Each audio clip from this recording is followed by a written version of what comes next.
afternoon, planners. How are you? Wait, oh gosh, I forget to check the volume. Right, volume right up.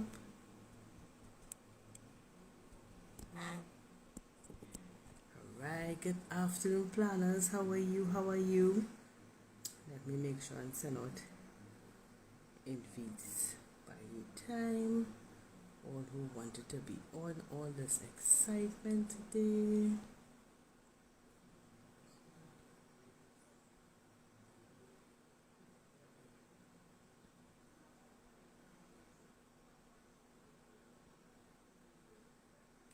Hey.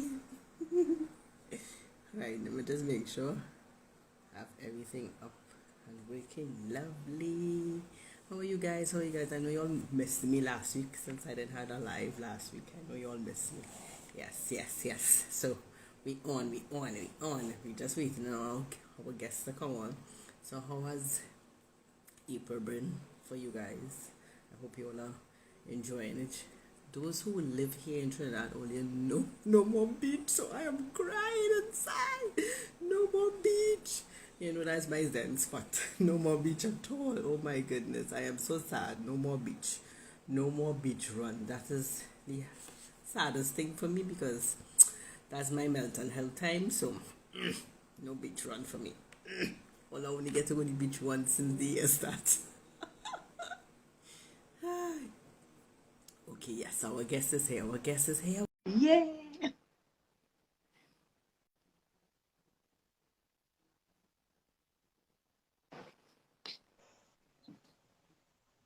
Hi, our guest is here. Awesome. Hola. Right. So, okay, so planners, this is our 30th episode. Yeah, I've been doing this thing so long, sometimes I just forget my numbers. So, this is our 30th episode. April is all about financial literacy. So, it's a month for financial literacy. So, I dedicated this entire month about giving you all information and valuable information to help you guys make right decisions in terms of volume. Your money, literally. Really make proper decisions. So this is why we have the wonderful Mr. Bible coming to give us some awesome information. And today's topic, I know majority of you guys was messaging me and saying today's about real estate. Yes, today's about land. We're talking about land today. So, this topic is very near and dear to a lot of people because I got a lot of messages about what we want to talk about land. So I hope you come for to get some serious questions about land and all this sort of stress today. So you're coming in with plenty things to answer. I hope you're ready for that. Of course, man, always ready. Good. So first, let us tell my lovely viewers who you are. Well, as I did mention, but I want you to tell him as well that he is into real estate as well. So let him take the floor and just tell us all about him, what he does, and then we will jump into the most important part, the real estate part. Right. So, good evening, planners. Good evening, members of the Smart Money team who are on the live this evening. All right. So, for those of you who don't know, I'm Ronaldo Belfort. I'm the managing director of Zero Business Group, which is one of the most enterprising real estate companies in Trinidad and Tobago, and I dare say the Western Hemisphere. So, we've been in existence for about 6 years now. We do primarily brokerage. So if you need to buy or sell a property, we would help you out in that process, trying to find the perfect property for you or to find a buyer. And in more recent times, we've started doing a lot of education. So we started an education division. So helping people on the financial journey, improving financial literacy is a big part of what we do. And finally, as a sneak peek, I could tell you that we're going to start a third division of Zero Business Group. We're going to deal with investments. Okay. So it's investments with a twist. Okay. So it's what we call a real estate syndication. So let's say you want to invest in a property, you see a wonderful let's say a commercial building for 10 million, but you don't have 10 million. Mm-hmm. So with our investment scheme, we're going to pool the resources of different investors together. So everybody come in with their little shillings, Right. put it together, Yes. form and buy the property. So in the end, you will have a share of a much larger property than you would be able to get on your own. So I'm very excited about that. We're going to launch that on tomorrow. Yeah. From tomorrow. So yeah. So these are sneak peek. Don't tell anybody. So you can look out for that on our website as early as tomorrow. We get a little piece of the pie that coming out for tomorrow. Yes, man. Just a small thing. Yes. It's nice to share in your excitement and in your win, because that's definitely a win. Yeah, so it's been a long time in coming, and I'm really excited about it. Excellent. I do applaud you of taking that initiative to actually start something like that. That is something that we really and truly need, because sometimes when somebody really and truly wants to buy something, and for some reason they just can't because money strains, or they just don't know, well, is this the best avenue? This is the right thing to do. So that's a real nice way to get you into get that piece of assets that we know land do not lose in value. It always go up in value. Correct. Most of the time. Correct. So all right. So let's jump into this whole real estate thing. So the last time we would have talked a little bit, he was getting a little juicy into the juiciness of real estate. So we talked a little bit about the difference between freehold and leasehold land. For those of you who might not have heard it before, you could just jump in a little bit and explain to them the difference between the freehold and the leasehold land, and then we want to go into and don't forget, you all could ask questions, short things that you think might come up in your mind. You want to find out, ask it. Hey, this is the right space to ask, so feel free to ask. So let's jump in terms of freehold and leasehold land. What's the difference? All right. So freehold and leasehold, it essentially explains what we call the land tenure. Right. Now, is a really good that you started on that point, because I want people to be properly informed. Now, we have a lot of people trying to sell property now, saying that it's freehold. Right. And you hear the word freehold, and they don't really give you a proper explanation of what it means. And you think that it means, okay, that means everything on the up and up, all the approvals are in, and you can buy it. And then you bounce your head a couple months later, you realize that, well, I put all this deposit and I can't get that financing. Right. Because freehold, whether property is freehold or leasehold, it has nothing to do with the type of approvals it has. So when a property is freehold, it means that you, as the owner of the property, let's say you buy the property, you own that property in perpetuity, meaning that you can pass it on from generation to generation. Right. Amen. Right. Once you follow the proper procedures. So unless there's some sort of mishap or something, that property will essentially stay within your estate and your descendants' estates in perpetuity. Right. Or as long as Trinidad and Tobago continues to be a habitable country. We ain't sure how long again that will be. Correct. But in theory, it is yours forever, or the descendants forever. Correct. Now, leasehold, it means that you have access to the property, but the ownership of the property ultimately does not belong to you. Right. And after a set period of time, it will revert to the original owner. Okay. So let's say you have a leasehold property that with a 99-year lease on it. You could put on it, you could put a swimming pool on it, you could do what you want with it. You can even sell it. Okay. After 99 years has elapsed from that initial period when the lease was created, then it will go to the original owner. In most times in Trinidad and Tobago, the person who leases or the entity that leases real estate is the state. Right. Correct. So places like where I haven't been in Trinidad for quite a while. Well, for those who don't know, I'm from the still leasehold. All right. So where Movie Town is in Port of Spain, I think you call that area. Yes, and St. James too. Some parts of St. James too. And some parts of Santa Cruz. So, Santa Cruz? Yes, some parts. Okay, I didn't know. Yes, some parts of Santa Cruz. All right.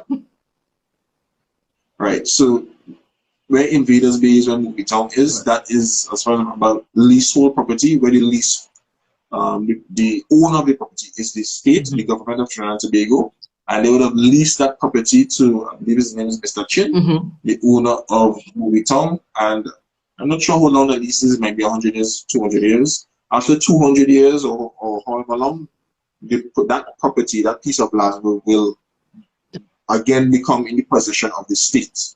Now, it may be possible for the state to renew that lease for, let's say, another 200 years, but it's on their, they made that decision on their discretion whether to renew the lease or not. Okay. But what's the long? Right? How long? So what's the longest length a lease could be?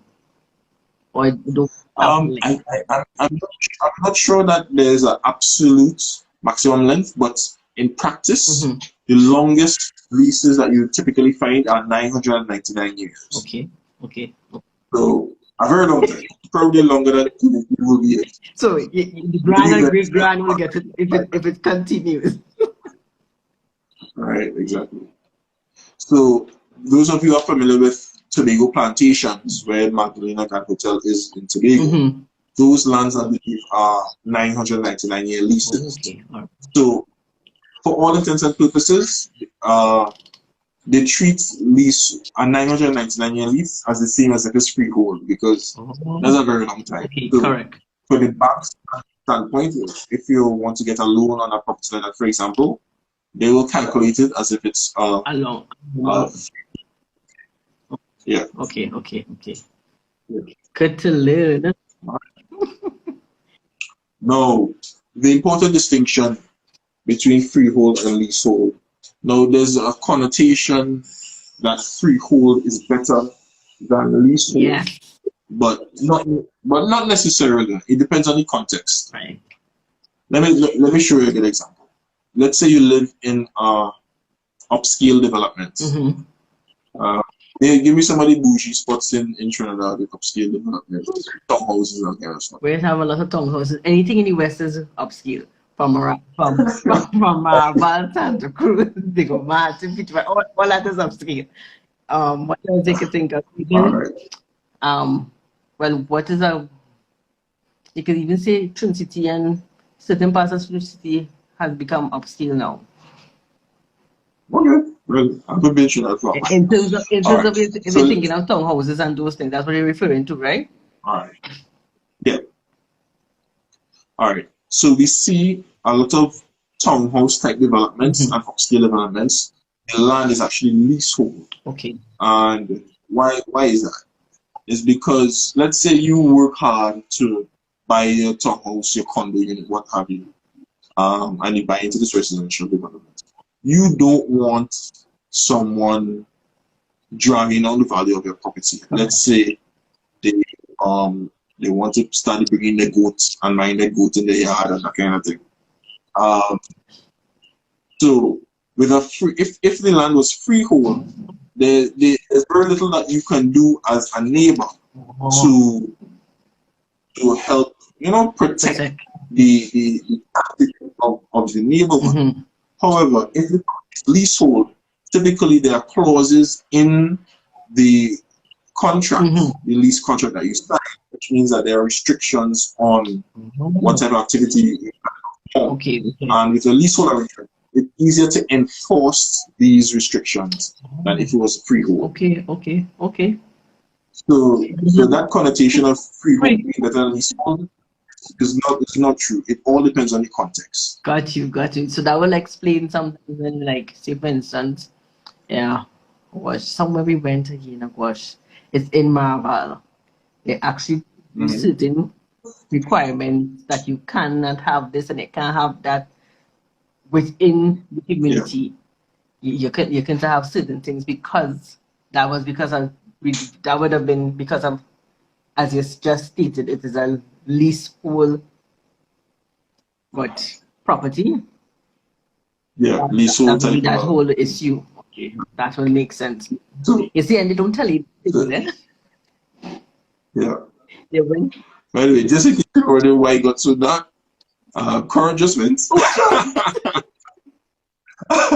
So I'm working on battery power right now. So fingers crossed, we have enough charge Fingers to crossed, complete this. fingers crossed. Oh, God, that's all right. That's all right. We have no control over that Uh, sometimes. yeah, So, ridiculous. yeah, All right. we know. We can't help that. We can't help that. So, for instance, like, okay, when you go to say you're going to purchase a property, I have heard Uh-huh. people got deals like that. They will jump in as you initially say, buy a property, say, okay, put down money on it, whether it is a piece of land Mhm. or house and land, but they didn't do the proper research or anything like that. They didn't Mhm. go through an agent as you had always say that you should do that. Lo Mhm. and behold, something happened. The not in the person name, a whole sort of shibby happen. The fraud, Yeah. the fraud will come up because they don't know who owned it. This one had to do that. So how do we avoid things like that? Okay. That's a really good question. And unfortunately, fraud is very prevalent Especially in that in industry. the real estate Yeah. sector in Tobago. To their credit, the state, the current government has put a lot of energy into regularizing the real estate industry Mm-hmm. so that anybody who just, wash your foot and jump in could be a real estate agent. You have to prove that you have been trained Mm-hmm. in best practice in order to perform the activities of an agent when transacting a property. The laws were passed sometime last year, the early part of last year, but I don't think they've been assented to yet Okay. because they're putting stuff in place, but they are coming. All right. But in the meantime, there are certain things that you can do to help um, avoid becoming a victim of fraud. In fact, we covered that on our weekly smart money tips. We actually did a back-to-back session on it Okay. on trying, find out who's the owner of a property and that sort of thing. And so I could direct our listeners to our smart money tips on our page, but I'll just run through some of the items, some of the easy things that you could do to spot fraud Right. from the smart money. Yeah. All right. So we covered that in the smart money tip number 11. And one of the first things to be wary of is the seller or the agent demanding payment. Right. No, That's a no, so. real estate. Yeah. Now, real estate could be a doggy dog industry, and sometimes you have to move very, very quickly, Right. or you miss out on opportunity. Correct. But if you feel that the seller or the Okay. agent is aggressive, like on your phone all at the night, I think, that should raise a red flag. Right. This person may not be up to, no good. So that is one thing to be wary of. Very, very aggressive demands for payment. Mm-hmm. No, they're not asking for no ID, they're not asking for no purchase agreement, they're asking for anything like that. So that is red flag number one. Okay. Okay. Red flag number two, no documentation. If they can't produce the deed, that is a problem. Okay. So too, before you actually close on a deal, you should do a title search. Mm-hmm. And a title search simply means is that you search all the previous owners of the property to ensure that the current owner Mm-hmm. is, or the person claiming to be the owner is the rightful owner of the Okay. property. Okay. Right? And a lawyer could do that for you. A really good lawyer could probably get a title search done for you Mm-hmm. in 2 days, sometimes even a day. Okay. Okay. Right? So if if somebody coming to you with a steal of a deal, Mm-hmm. it might be a fraud, but but it might be a legitimate deal, but not to let it pass you by. It might be worth it to let a lawyer do a quick title search. That could run anywhere from $1,000 to $2,000. Well spent, because it gives you that peace of mind. Okay, I'm dealing with a bona fide owner or agent for the property. Okay, got you. Okay. Yeah, some of the other things to look out for is they do have access to the property. Let's say it's a house. Is it now get the keys, that kind of thing? They do have that. Yeah, those things happen. People don't want to try to sell land they don't own. People try to sell houses that they don't own. Shucks. They don't have the keys, they don't have access, they keep telling, oh, I forget the keys. Red flag. If they're difficult to contact, now, mind you, if you make an initial deposit, which I strongly advise against, unless you do your due diligence and ensure that you're working with an accredited agent. Let's say you pay your deposit and then you find the person going MIA, you can't get in contact with them. The next call should be to the fraud squad. All right. Sure that this person in abscond with your money. Right? And is if the seller or the agent refuses to work with a real estate agent. Right. Let's say you know a real estate agent or somebody recommends one. For example, Zero Business Group is a pretty reputable real estate agency. Yes. If that individual refuses to work with a real estate agent and is adamant against it, and adamant that you shouldn't do a research and do sort of things, then it might be safer to keep your money in your pocket. Because sometimes when you see a property that you like, you fall in love with it. Logic goes out the window. Yes, that is true. But I always try to tell people to resist those urges and take it and go through all the proper steps. Correct, because you have to always bear in mind as a long-term investment. It's not something that I could go and change my mind in the morning. It's something that you have to live with. And it's also something then that you have a long-term debt as well, especially if you have to go a mortgage on it, right? Yeah. So you have to take in consideration all of that. So as you mentioned earlier about people selling property that is not their own, let's talk about the lovely squatters. Yeah. Yes, sometimes you may have a property and it have other people love it more than you, and they will be sitting down on your property and you're not aware that they are sitting down on your property, or even if you go and you realize they are on it, you put things in place to make sure they don't come back on. But now if they still insist on coming on, is there anything that you could do for that besides just going to the police? Because we have some worthless people, right? We know that. Yeah. Fortunately, I've never had to deal with a situation like that. Okay. Yeah. So apart from contacting the police, a justice of the peace might also be someone who could help in that matter, because they will know the proper procedures to go through. Because whether you like it or not, squatters have rights. Right. And so you have to ensure that you do not infringe on their rights in trying to, maintain control of your property. And as I mentioned that, I am aware of a couple instances right here in Tobago where persons would have occupied a property for a set number of years, and unbeknownst to the owner, because there's a large estate, and in the very center of the estate, homeboy they lived, and nobody knew. Oh my goodness! It was a bit of a legal rigmarole to get the gentleman of the property. Wow. As far as I recall, though, the law requires that they can take adverse possession of the property if a squatter occupies the property with your knowledge. So I'm not sure that was the case in this instance, but just to make the problem go away a little bit faster, and from an ethical standpoint, because there are persons who may be displaced, right, and they may I don't want to say forced, but find themselves, illegally occupying land.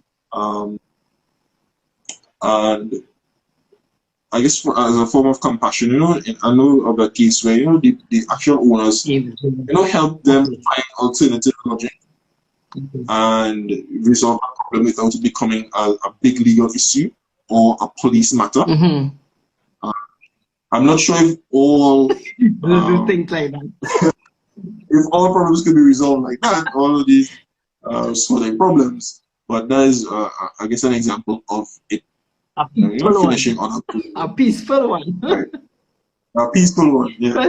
And I'm curious. I see we have some people on the live. I'm curious to hear other persons' views and their experiences with, squatting and that sort of thing. So hopefully somebody could comment or ask a question in live about it, because it's something that I'm actually quite curious about on how people deal with this challenge. Yeah, because like for instance, as I talk about squatting, I know of a client of mine as well that when she wanted an issue with their property in terms of, they normally mark to say, okay, which side is who won, but somehow, somewhere over the years, the neighbor was over on their side, and it's only when, for some reasons, I can't remember, oh yes, she was doing renovations, only because she was doing renovations and she was trying to make an adjustment for her fencing, then they would say the neighbor was over, and it was a whole problem because the neighbors said that they were trying to fight based on the length of time it was over, basically. Yeah. Even though on the deed said A and B is your side, C and D. I'm curious, was the neighbor aware that they were encroaching on the other person's property? I think the neighbor's father was aware of it. Okay. I think so. She said the father, but the father passed. So you can ask the dead person anything, right? The mental notations.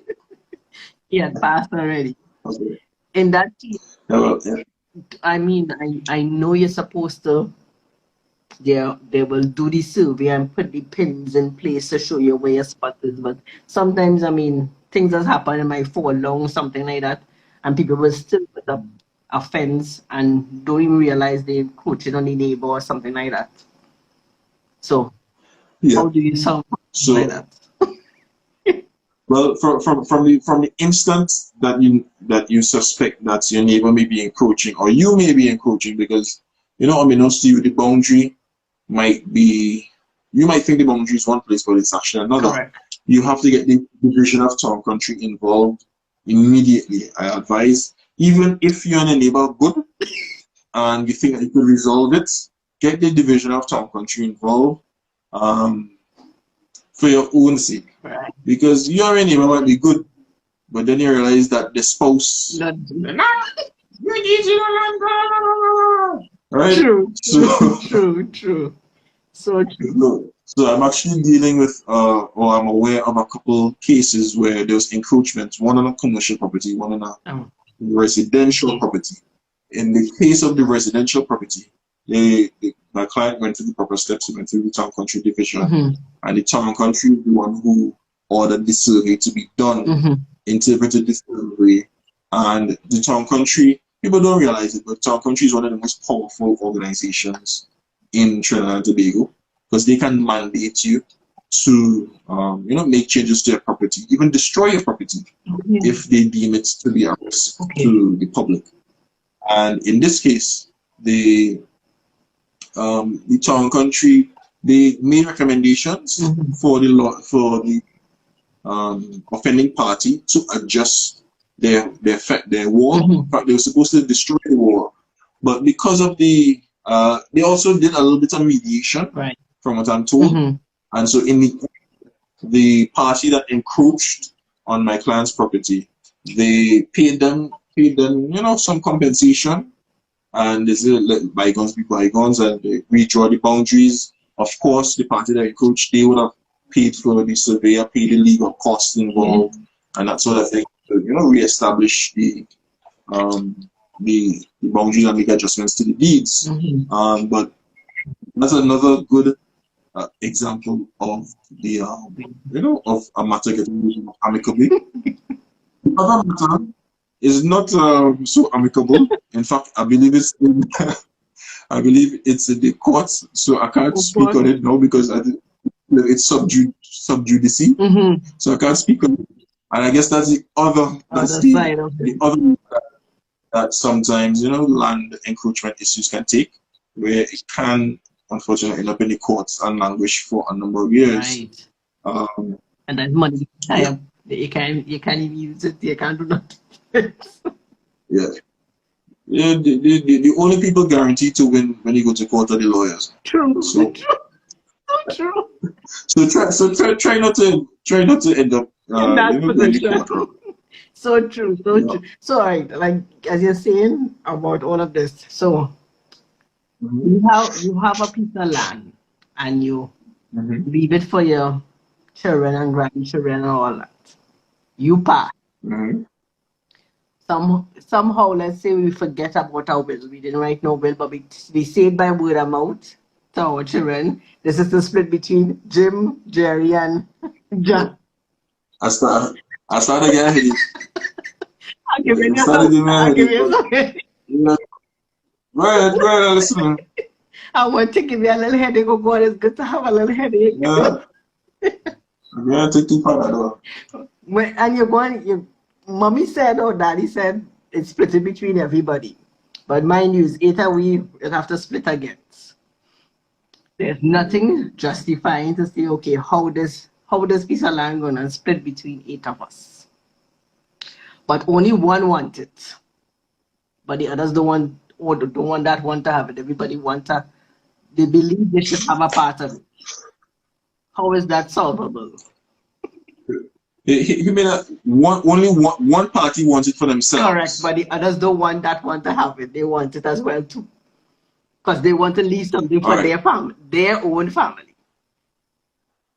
Okay. Let me ask you a very important question. You said mommy passes away and leaves this property For with verbal correct, instructions to her children. correct. Where a very important question, where is daddy? Is daddy I still suppose alive that or is daddy dead passed too. away That already? parents dead, everybody dead. It's Oh, only children and okay, grandchildren. because no, because why I asked is because if daddy is still alive, Nobody can do nothing. Correct. that that could be an issue. And another spanner in the works to consider. Let's say daddy passes away and mommy alive, and then mommy remarries Oh God, oh, stepdaddy. Yeah, you didn't think about that. no, Now I I said, give me a headache. didn't. You're causing more bacchanal. All right. People don't often think about that. They think, yes, we all grew up together, or Correct, mommy and daddy bought us this. correct, correct. But let's say daddy leave first and leave mommy behind and mommy Right. remarries. Then that open up a whole set of kind of worms Correct, correct. because the spouse of the person who passes is entitled to at least 50% of their estate. If unless our will was drawn up. Right. No, even in a case where the spouse does they say, nah, me I want nothing, I good, I have my own property. Even if they say that verbally, they still need to In provide writing. documentation Correct. stating that yes, I forego any rights to the estate that for my deceased spouse. Because in a case like that, it would be 50% to the spouse or the surviving spouse and 50% to the children, no matter how many children they are. Okay. All right. So now, in the case where I think it's 8 children in the example, Yes. um, where there's 8 children in that example, all the 8 children, let's say that there's a stepdad, all the 8 children have to share or entitled to 50% of that estate. Oh. All right.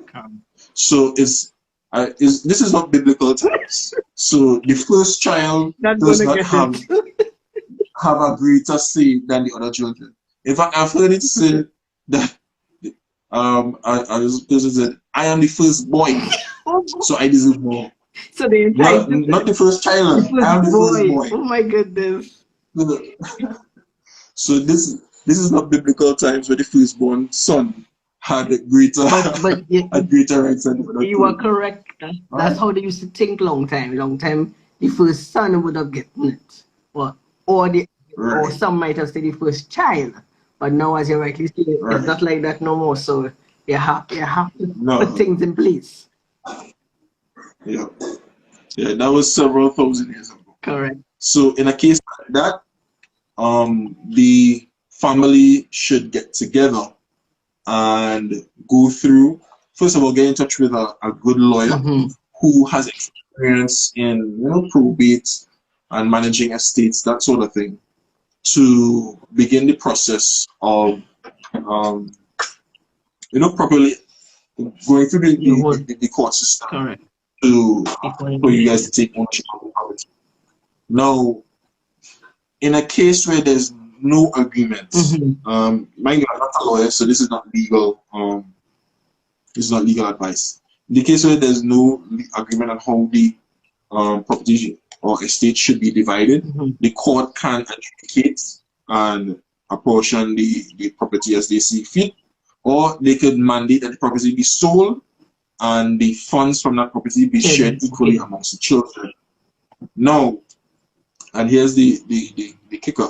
If all of the persons who have interest in the property, namely the children, because the children have first dibs, then the grandchildren, then great grandchildren. Correct. So if you're a grandchild, you don't want this. So the immediate children, Correct. they have first dibs. If they can agree on how the property should be divided or how the estate should be divided, Mm-hmm. they can sign what they call, I believe it is called a certificate. No, I think it's a deed of agreement. Mm-hmm. I could be wrong, Mm-hmm. but I think it's called a deed of agreement. Where let's say um, someone passes away, they have a fleet of cars, Right. they sell hire cars.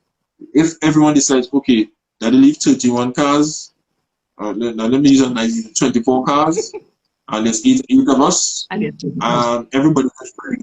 correct. Now, once everyone can sign to that, sign a document stating that, then and submit that to the court, then the court will accept it, and so that is a less, complicated way, and less drama involved in how the property is divided. But of course, getting eight people to agree on anything, especially involving us, is difficult. But that is the best case scenario, to get all persons to sign a document agreeing on how the property should be divided. But again, you keep jumping to the same points all the time. Everything must be done in black and white. You must have all the legal things in place. And these are things that people don't put in place. They would just, at least for the older time, they used to just do everything by word of mouth. You hardly used to see people writing a will and state Right. it going. So I am sure you have meet people like that who trying to sell a property and not everybody agree on it. Ever meet anybody like that? Yes, I'll give you a Of headache. course, Yes. it, it hit very close to home. Trust me when I say that. Yeah, oh, yes, Right. that is But that is usually the issue. And you know what the sad part I find personally is that the parents or the grandparents would have worked so hard to get this piece of land, and then to see you all fighting just after all that went in, I will walk went in. And land yeah, then, I mean, it wasn't that expensive back then, but land now is so much more money. So I know they're fighting over the thing. and half the time is not you're arguing about stuff that happened in childhood, and those arguments are resurfacing. Those issues are resurfacing, Correct. and so sometimes when um, issues are swept under the carpet and persons are not allowed to heal, Mm-hmm. you find that 30, 40 years later, those issues resurface. And unfortunately, that um, stops this property, this real estate, this asset, whatever it is. It stops being a blessing and starts being a Oh, curse. God. Because we talked last time about the generational, Correct. the generational impact Correct. of assets and wealth. Because real estate is one of the ways you could pass on generational That's wealth. correct. Uh, Correct. Parties have to play their part. Those are decided living, and those are this part of the not living anymore. True. True. Right? But you raised a very important point there about the wills, and persons are afraid of making their will. Not so much afraid, but they don't do it, and I think it's because of a lack of knowledge. Correct. But I could tell you now, and so for everybody listening on the live this evening and those who listen to this video in the future, preparing a will is one of the easiest things that you can do. So true. You just need to deal with two people. You go to Mr. Google, and do as I did, type in will template. True. Bloop, bloop. As you come, you click on one, you download it and I print it. You write in your name, you write in who you want the house to go to, you write in who you want that asset to go to. So it's very simple. So there are templates that you can get online. If you have the money and you have the resources, you can have a lawyer prepare a will for you. Admittedly, that is probably the better route to go, because the lawyer can also advise you on issues that you may not consider. For instance, taxation, that sort of thing. But if you want to go the cheap and easy route, google.com will template. From there, you can have a lawyer look it over if you want, or you could go to a commissioner of affidavits. And so the commissioner of affidavits will look it over as well, make sure you're signing in the right places, that sort of thing. And then they'll require you to come with two witnesses to their office. You sign, your two witnesses sign, and bam, your will is prepared and is now a legally binding and enforceable document. And now where you're saving the will now. Tell them that. Right. That's a good question. Not under your mattress. Yes, we had a mattress only last time. Exactly. Because really and truly people will do wills, and it's where you put it. Where do you put these vital documents? You cannot put mattress. You can't make a hole in the backyard and put the hole in the backyard. That don't work. You're supposed to put it somewhere safe, somewhere where you and somebody else know. It could be in a safe in any house. I don't know. We still have bank safes. I'm not sure. I don't. That's a good question. I'm not 100% sure if we have bank safes, but if we do, we could put it in there. But you could just buy a safe and put it there, and you want somebody else know the combination to go in the safe to get it to know. That is the easy thing to do. And the administrator of your will also. Not only you should retain a copy, but the administrator of the will should also have a copy. Correct. So that the administrator is the person who, in the event of your untimely death, they will ensure that the instructions of your will are carried out as close as possible to how they are stated. Correct. And the administrator usually can be a close friend, or it have to be a lawyer. I can't remember that one. No, it doesn't. It doesn't have to be a lawyer. Okay. It just has to be somebody that you trust to to execute your affairs. Now, as we on the bill talk, I don't know how we reach quite down by bill, but someone brought this to my attention recently, because I work with some pretty good bankers and some pretty good insurance agents. Now, let's say you have money in the unit trust or the bank, who have you. Now, who you list as your beneficiary? I forget the team. I think it's called your beneficiary on your bank account, and definitely on your insurance policy. That supersede what is on your will. So you have to keep that in mind. So you don't want an issue where the two do not match. So you can list your beneficiary as your mom before you're married, they take out this policy. And you got married, and you can prepare a will, and they started writing your wife name, and then you forget, I need to go in and change the beneficiary to my wife because you go on That will create some bacchanal between your wife and your mother. True, true. But to Right? be honest, I will tell for Mm. sure, yes, I had my stuff like that before I got married, and after I got married, I changed all of it one time. So at least Okay. it's running with the relevant people that's existing. Although I don't think mommy will do anything, but you know how mommies just be.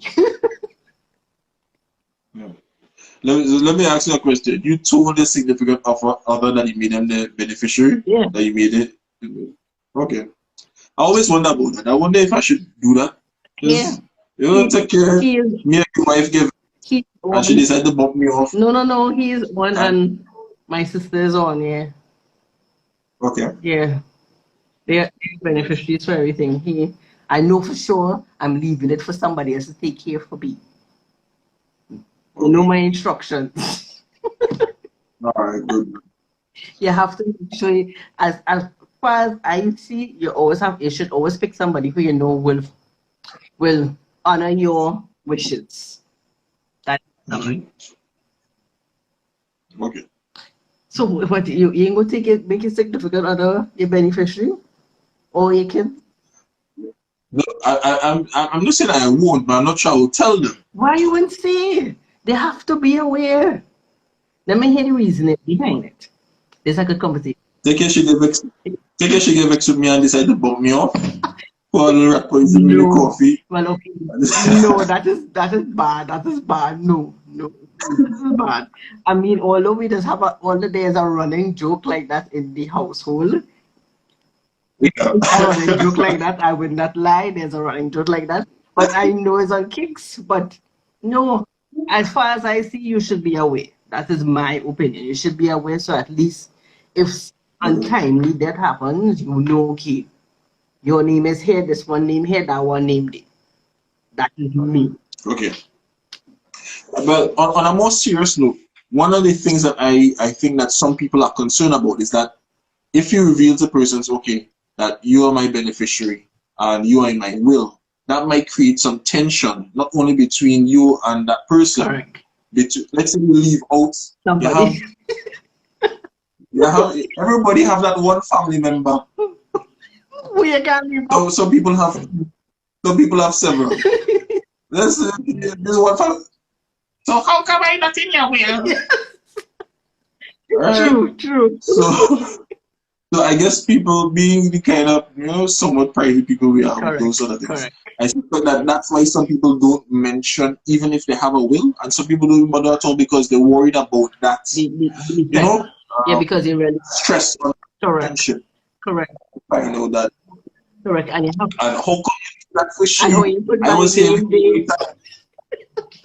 Yeah. Well, you see, that is where for me personally, you have to know who who you put on it. And for me personally, Mm-hmm. you have to be aware of and know the personality of the person you put on it. Mm-hmm. So Okay. that for me personally, that's not a problem. But Okay. my Well, my that's clip good. small. My clip small. Let me say that. My clip is very small, so it have very. As my son will say, "Mommy, you could count on your fingers how much people you have that you consider important. You don't cross that now." Okay. My clip is very small, literally very small. It's That's only good. three. It's only myself, my brother, my sister. Yeah. So that's it. There's nobody else. I am not a 8 number or 10 number that have to study. So my clip is small. I should wasn't on the live right now watching it, but No, I don't have no question now what people have because all of us, no, it's not so. okay. I related to half of the Tobago. You know how much cousins I have? Well, just think of my name, Superville. All Supervilles are related. So Okay. no matter where you are from, they are all related. All. Okay. So, but my immediate clip is all that matters. Teresa, no No. one else. Mhm. Right. Before I forget, there is people. Another thing when it comes to passing on property, Mm-hmm. people are afraid of the costs involved. Correct. Let's say going through the administration process, That's important. and what I would advise you to do is to speak to a lawyer if you're going through this process about the costs. Now, what a lawyer can charge you, it is legally controlled by the state. So the charges associated with going through the administration process is linked to the value of the property. So I can't remember what percentage it is right now, but if you're, let's say, just guessing, is 5%, then the maximum that a lawyer can charge you for going through the process is 5% of, let's say, the property's value is $1 million. That will be 50,000. If it's valued 10 million, that will be 500,000. So people are afraid of, everybody, when people think lawyer, they think big money. It may not be a huge sum. It may be within the remit of the family, within their grasp to go through the process. So that's something to keep in mind. It's not no big set of money that the lawyer could charge you. It is legally mandated what you can be charged for going through the administration process. Yeah, but so right? People must always be, what you call it, afraid when they hear the word lawyer, because they always think it's a handsome sum they have to give out. Yeah. Yeah. Well, the good thing is that the costs associated, because there's so much lawyers around now, as opposed to back then. Past, there's so much competition that, a lawyer busting price for any matter at all is less likely than in the past, because, just due to the simple laws of supply and demand. Unfortunately, we have some very highly qualified lawyers now who, let's just say, do not get as much work as they would have had in the past when less competition, less lawyers around. True. So I guess gate is working in our favor. Supply and demand for truth. So, or as you had said something earlier about probate properties. Somebody's trying to sell a probate property. Is that possible to sell a property while it's still in probation, or you have to wait for the time frame to pass first? As far as I'm aware, you have to wait for the process to be completed. So I won't advise anyone to take that risk. I've seen people do it. Okay. I personally like my money. I always work too hard for my money, so I just keep it very close to me. I don't let it out mistakes without a fight. I just keep it close to me. Please, if it did something too good to be true, it probably is. Okay. So keep your money in. And how long? How long does it usually take? I can't say that I'm an expert in this, but I spoke to a lawyer recently who went through the process in like 2 years, and so she was pretty pleased with that. So, so I imagine it could be a multi-year process. Okay. But I encourage people not to be disheartened, because someone would have made a very big sacrifice, to purchase. Yeah. Got you.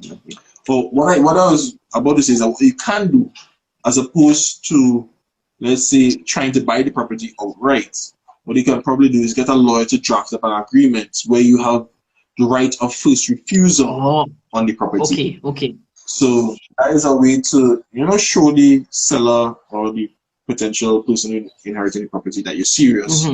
And so the lawyer could prepare an agreement and say, okay, Letitia Superbill agrees to purchase this property after it goes through the process, the probate process, what have you, for, let's say, $1 million, and they put, let's say, a $50,000 down in escrow. Right.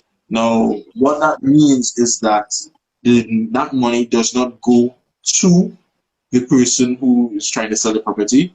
It means that a third party, in this instance, the lawyer, will hold on to that money, and only when the property has gone through the probate process and is now available to be sold, then they begin the selling process in earnest. So by giving the money to that trusted middleman, it shows the seller that you're serious, you're pouring up with your money. But at the same time, you haven't put that money into a black hole. It's with your lawyer. And only when the property is able to be bought legitimately, then is when that agreement kicks in place. So that is one way of mitigating risk in an instance like this. And sometimes you need a good real estate agent to help you think outside the box to solve some of these problems rather than just parting with your money and putting it at risk. All right, a question just came in.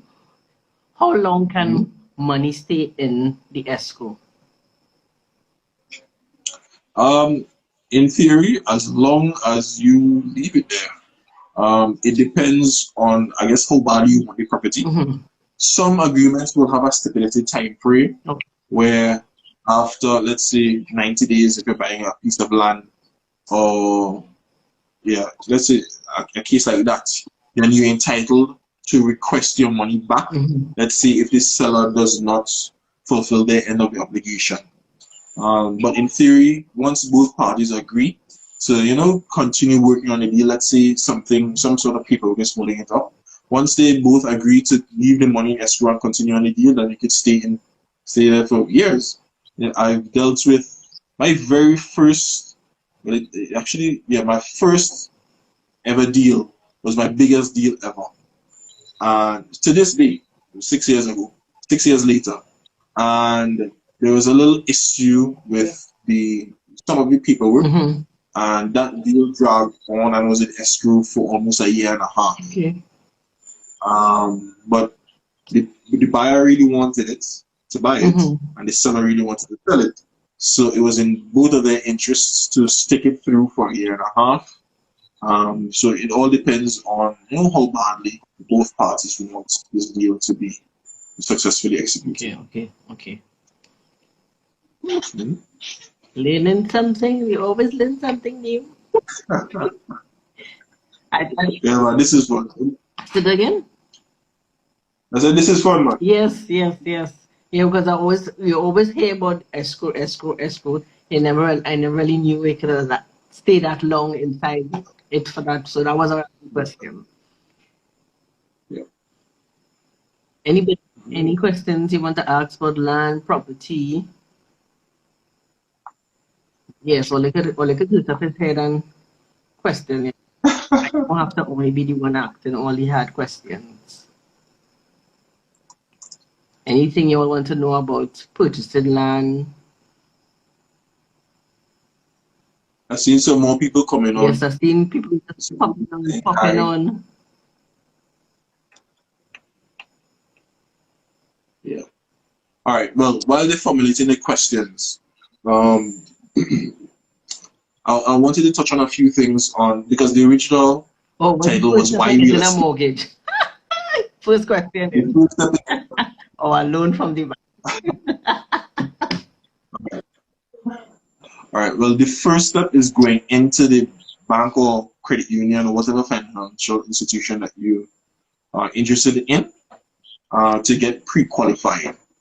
So what they do, they will request your ID, do a credit check on you, ask you some financial related Mm-hmm. questions, and they will give you an assessment of how much you would qualify for. Right. So if you're buying a house or buying land, it will give you some insight of what your budget is. All right. Because I tell We you, know the budget. number one pet peeve, Planning is the first. the number one pet peeve of what's that? Planning is the first thing. I was planning the money first.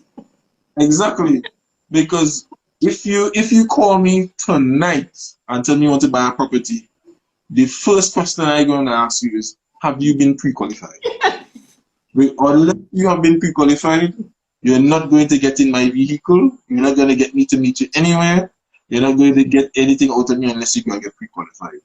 Now, luckily for you, um, we at Zero, we help in that process. In fact, we will get the banks to call you rather than you call them, All right. and they can do it over the phone. All right.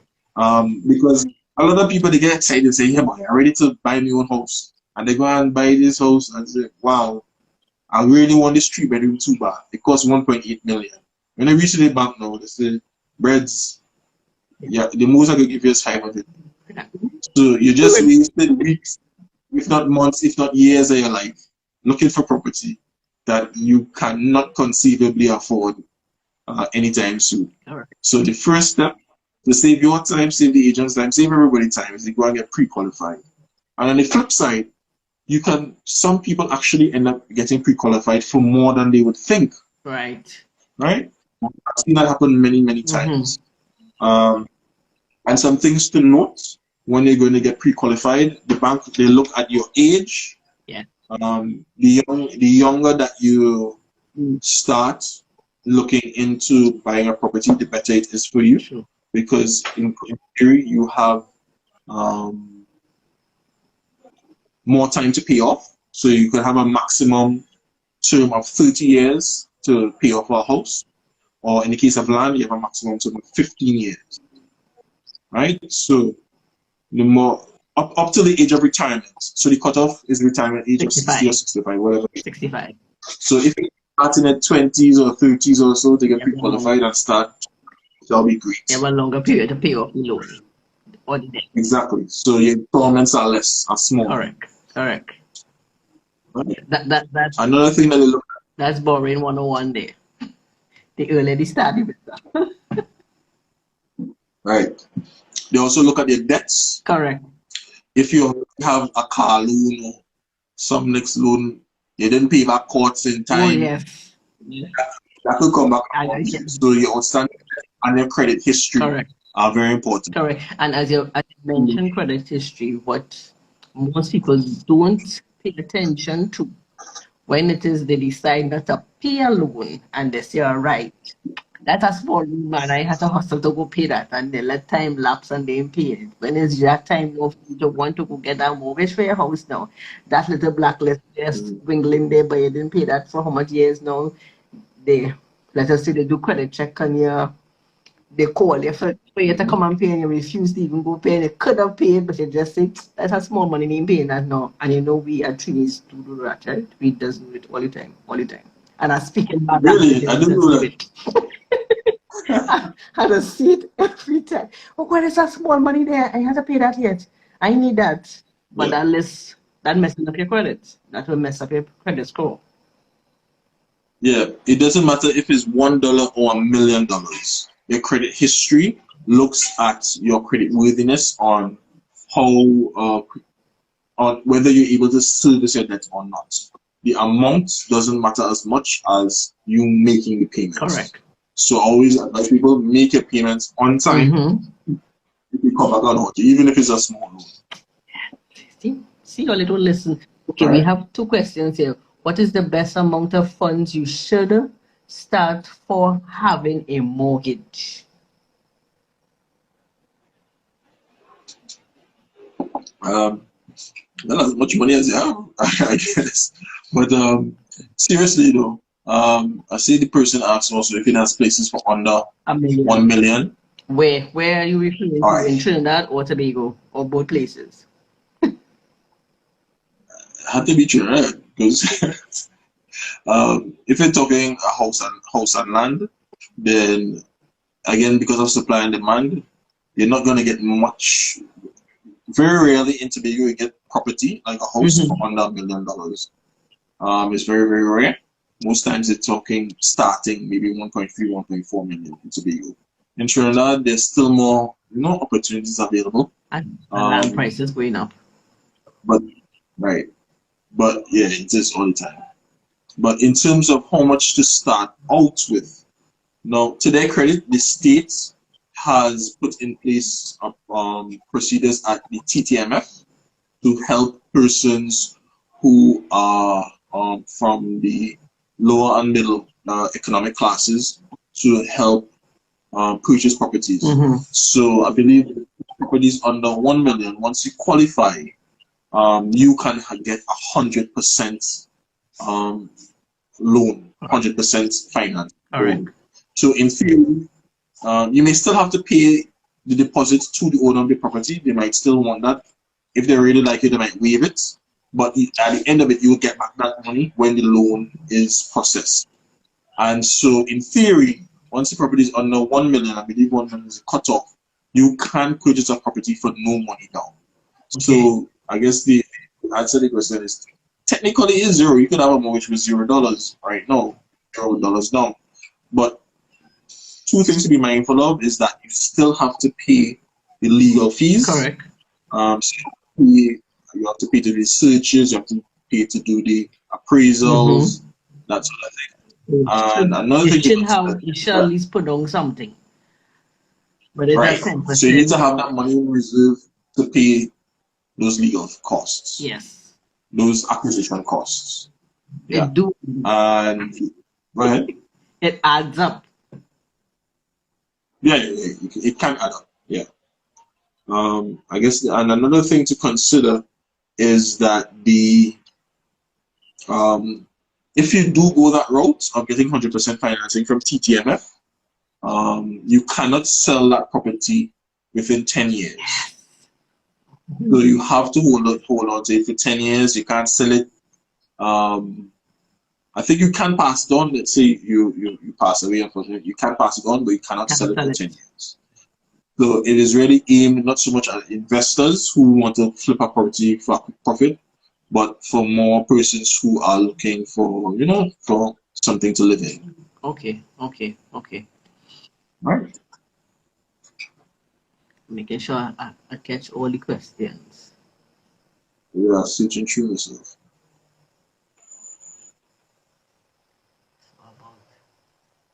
Yeah, So the person it's saying, about a so hundred. about 100,000, one, Yeah, 100. I'm trying to say 1 About million a be a hundred good k. start, She should or be. She's saying it about 100K should be a good start to put down for a mortgage.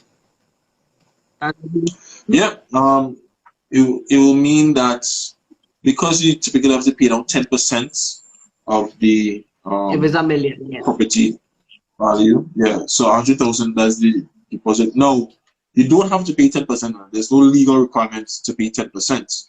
That is just a cultural norm. In theory, you could negotiate and pay down only 5% or 3% or 2%, whatever the seller agrees to. Mm-hmm. So you don't have to. Um, so you don't have to front all that money one time. It all depends on what the seller agrees to or the vendor, to use the proper real estate parlance. Okay, so Right?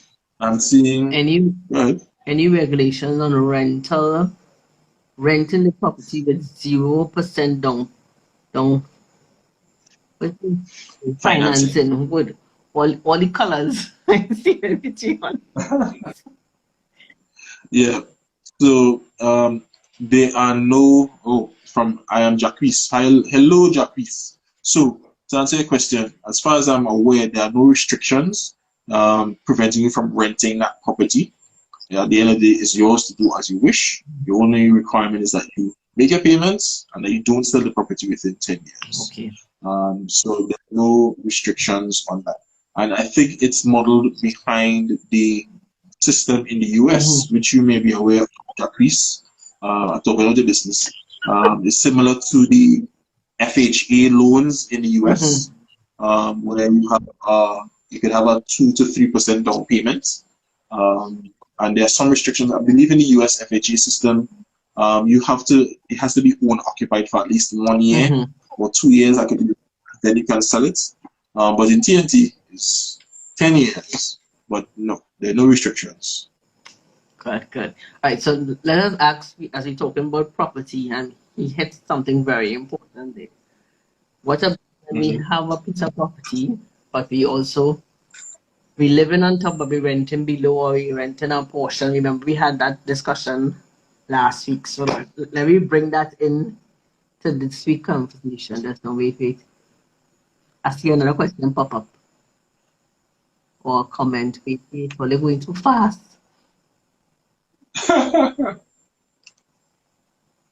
Oh, he said the FHA loan requires you to live in the property for 2 years. Yeah. So I guess the American system is a lot more investor friendly, like Whoa. most things Whoa. in the US. A lot of it real estate. I think the US um, is the Valhalla for real estate investors because so much is skewed in favor of the investor. They really encourage people to invest in real estate, Mm-hmm. and it is here that I hope to work in the future to start doing investments stateside. In fact, we did a short trip to Florida a couple of years ago as a kind of reconnaissance mission. So maybe in a few years we'll open up the opportunity for persons based in TNT to invest in properties in the US. Okay. There's a lot more opportunity there. And it's always nice to earn US dollars Correct. in rent rather than Rather than spend it. Okay, we have another question. How long does it take for you to fix a credit score to acquire a mortgage? Do you have? That is a good question. Unfortunately, I don't have we have to talk to a bank person about that one. So we have to bring in that. So we're actually in the process of getting qualified from I forget the name of the company that does the credit checks. Why am I forgetting? TransUnion. Mm-hmm. Right. So yes. I'm not sure who asked the question. Legacy Graphic Studios. Our Legacy Graphic Studios. If you could send me a message on our IG or Facebook page in about a week or so, and I'll get some word from TransUnion on that, on the length of time needed to repair your credit to help answer your question. But that's a great question. So something for me to do some research on, for all of us to be educated. Correct. Especially when you have a bad credit and how bad it affects you, because we know when we look at the internationally, they always talk about credit scores and all of that. We don't do that on that level per se. Correct?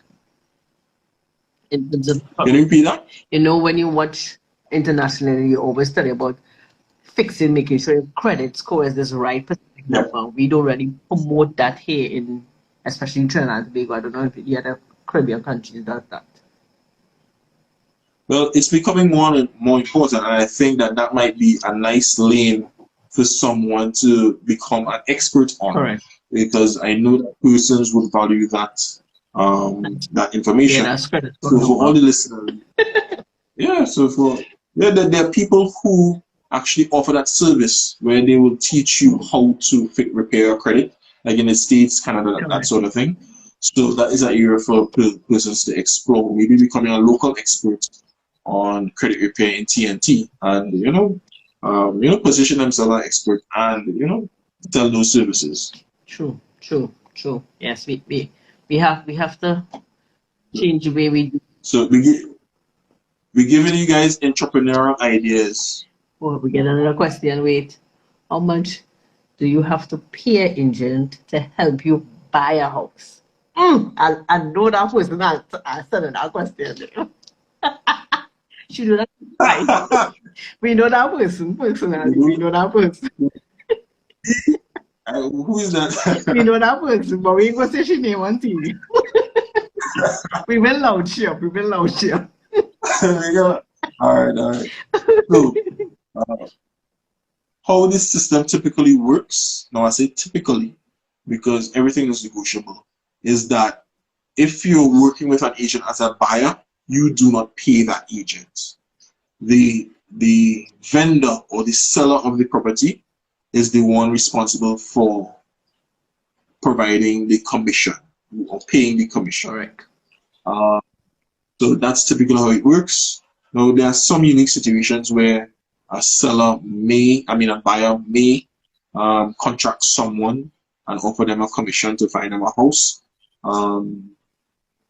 But for instance, if the property is not on the market, person does not, the person said they don't want to sell, that kind of thing, and the agent convinces them to sell off market listing, then in a case like that where the seller may not be willing to pay a commission, then it might be possible to work out something between the buyer and the agent and the real estate agent.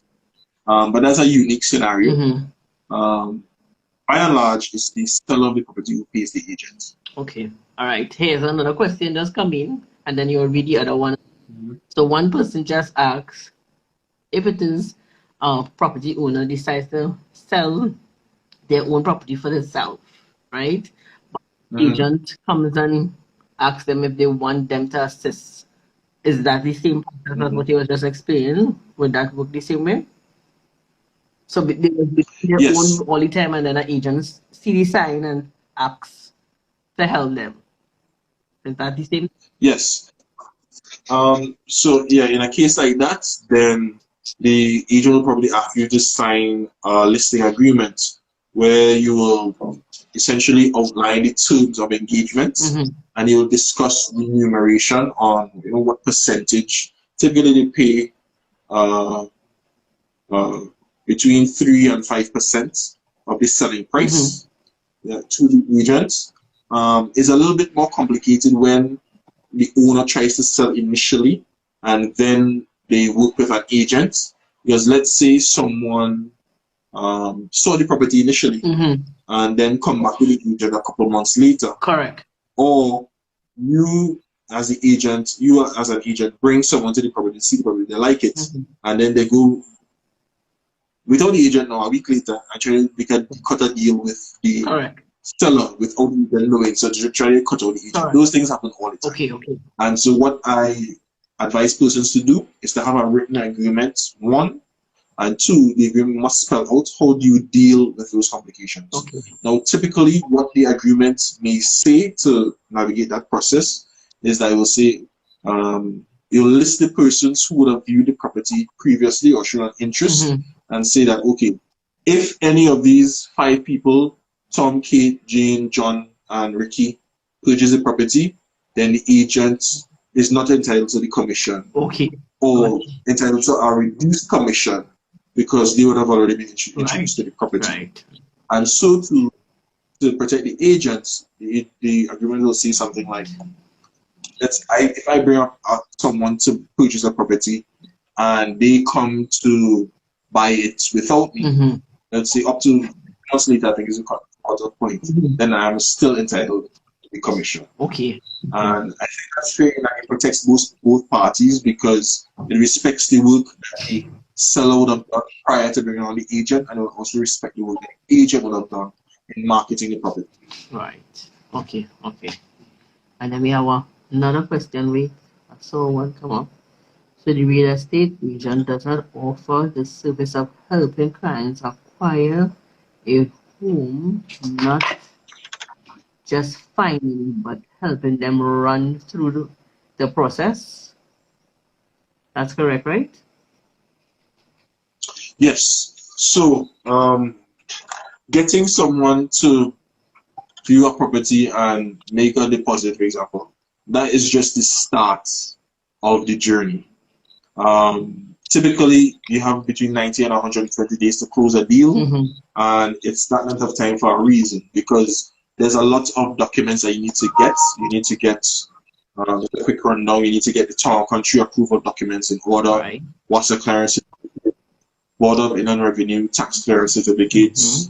Mm-hmm. If it's a leasehold property, you have a long list of stuff like this that you need to provide.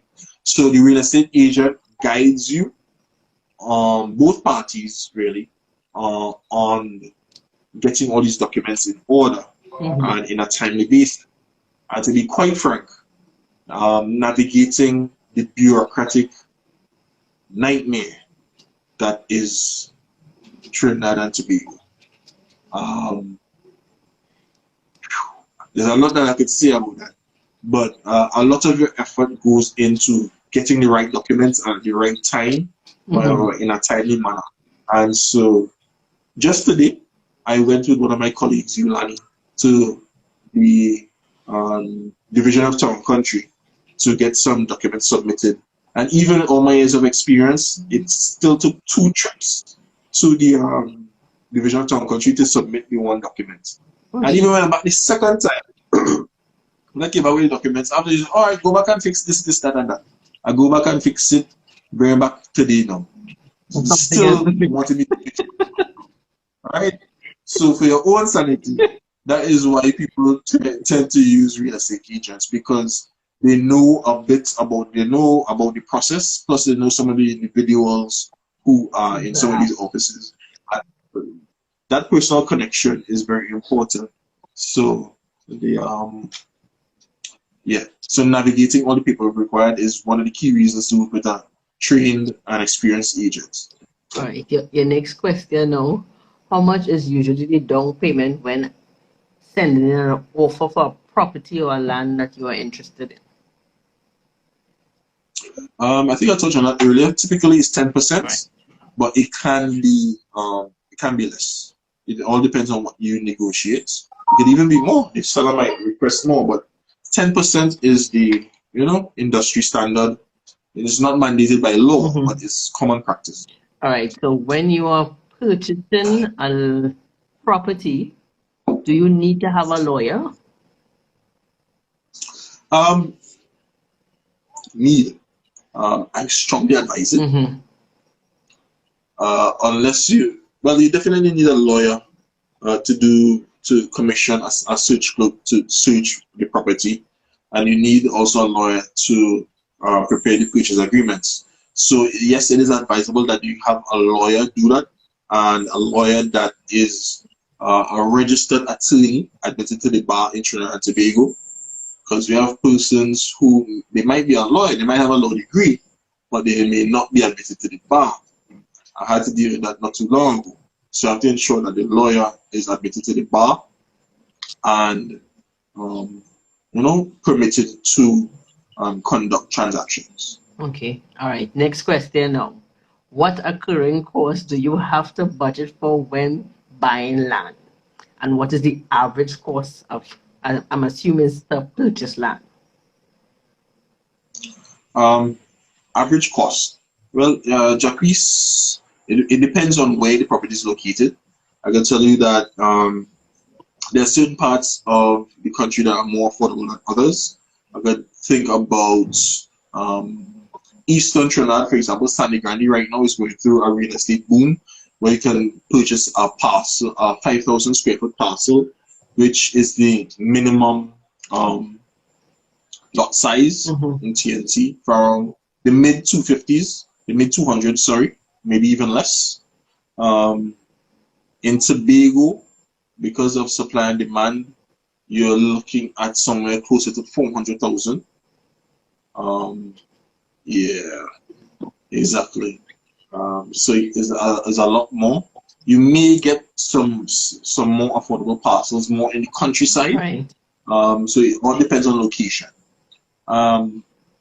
So some of the areas that are more affordable in Tobago are some parts of Orange Hill, some parts of Arnorsville, some parts of Roxborough, areas that are a bit, well, apart from Orange Hill, a bit away from the main towns like Scarborough.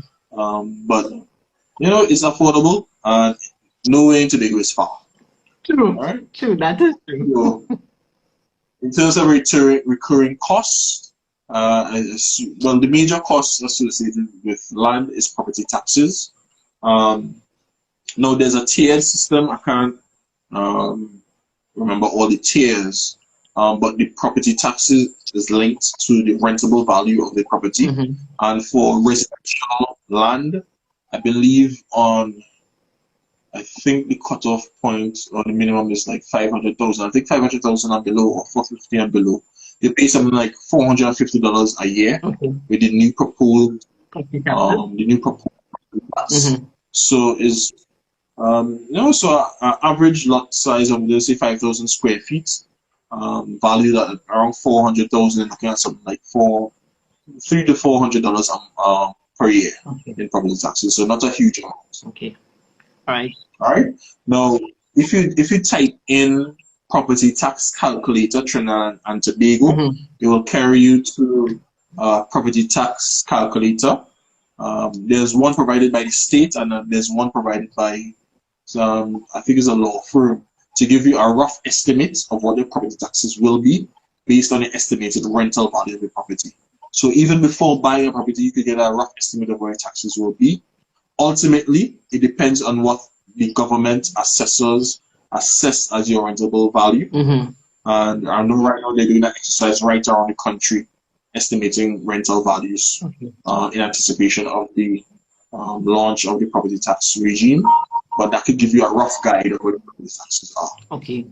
In terms of the property tax, are they included in terms of how much rooms, bathrooms, and all that, or it's just based on the lands that the property is on? So if you're on a structure, it depends on the type of structure. A commercial structure attacks a higher tax rate than a residential structure, Okay. and industrial, of course, higher than I think regular commercial and residential as well. So it depends on the type of use of the building, and they also look at the where it's located. Location. That is another. So there are different bands, I believe is what they call them, or regions. I think it's zone 1 to 7. Zone 7, those in the highest zone, I think zone 7 is the highest. You know, your Bel Airs and there's the next big shot place, South Park, and the better place. So the location where you buy the property, the band that you're in, the more affluent areas will be in a higher band, and their tax rates will be higher than if you're in a more, middle class area. So the location of the property is also important, and then on the fine scale, it depends on, I think they do look at number of rooms, okay, and that sort of thing.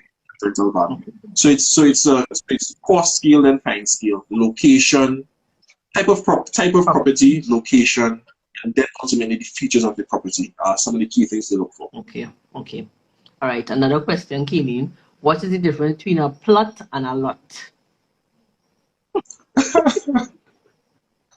Well, a plot and a lot is simply local parlance, because it took me quite a while to realize that a plot of land is just a colloquial term, that is just a throwaway term. Okay. And what we mean when we say a lot in Trinidad and Tobago is 5,000 square feet. Okay. That just becomes standard practice because that is the smallest lot, the smallest parcel of land that the government will allow you to sell or subdivide. Okay. So when persons say a plot, or a lot, they typically mean 5,000 square feet, which is the minimum size. Now, if you go from country to country, as I learned, if you say a lot, it might mean a totally different thing.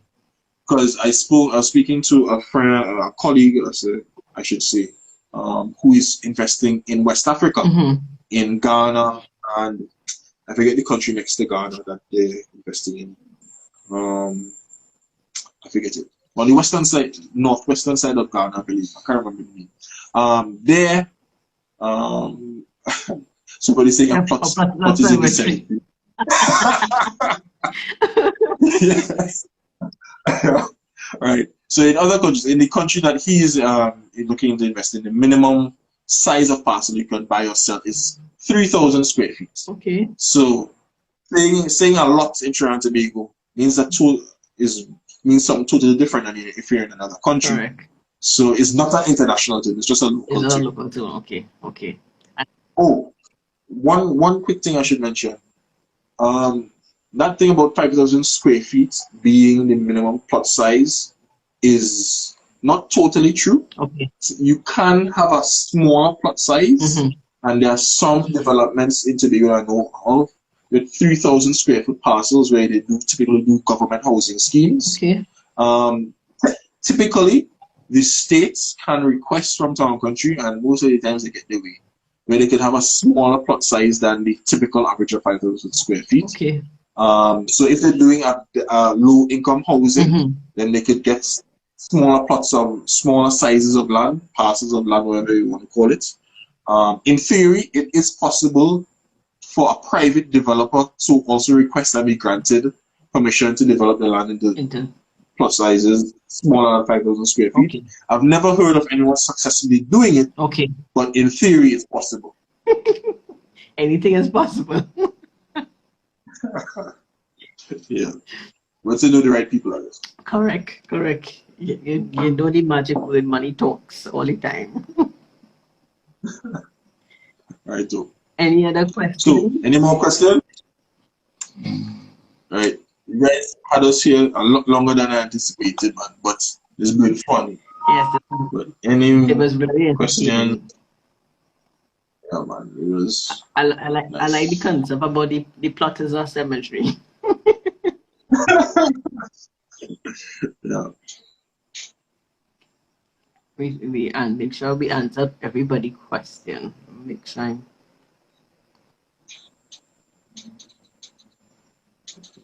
Alright, we didn't miss no questions. I think we answered everybody question so far.